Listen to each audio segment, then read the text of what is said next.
শেখ হাসিনা বাংলাদেশ থেকে পালিয়ে যায়, তখন কিন্তু তার শেষ ট্রাম্পকার্ডই ছিল সংখ্যালঘুদের উপর আক্রমণ।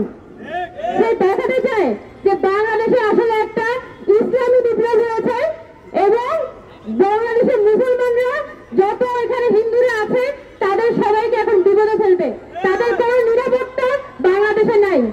আর এই পুরো প্লটটা নির্মাণ করেছে ভারত। ভারতীয় মিডিয়া 5 আগস্টের পর থেকেই যেভাবে বাংলাদেশের সংখ্যালঘু প্রশ্নটাকে সামনে এনে উঠে পড়ে লেগেছে, সেই ধরনের কিছুই বাংলাদেশে হয়নি।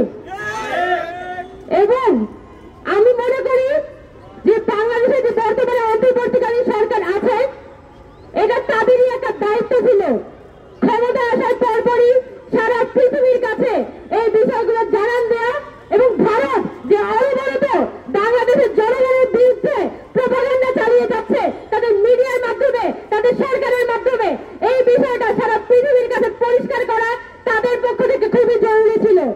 কিন্তু সরকার তারা কিন্তু একটা দুর্বল অবস্থান দেখিয়েছিল, তারা বারবার ভারতকে ছাড় দিতে যাচ্ছিল। এখনো পর্যন্ত আওয়ামী লীগের যারা দেশের মধ্যে রয়ে গেছে তাদের কোনো ধরনের বিচার হয় নাই, এখনো পর্যন্ত তাদেরকে গ্রেফতার করা হয় নাই। যদি আজকে তাদেরকে গ্রেফতার করা হয়তো তাহলে আজম নাসিরের লোক কিভাবে করে ইসলামের পিছনে কলকাঠি নাড়ে? তাদের তো এখন জেলখানায় থাকার কথা ছিল। এই জায়গা সরকারের এই জায়গাগুলোতে গুরুত্ব দিতে হবে। আমি বাংলাদেশে কিন্তু সংখ্যালঘু প্রশ্ন অত্যন্ত সেন্সিটিভ একটা কোশ্চেন এবং এইটাকে কেন্দ্র করে কিন্তু আওয়ামী লীগ খেলতে চায়।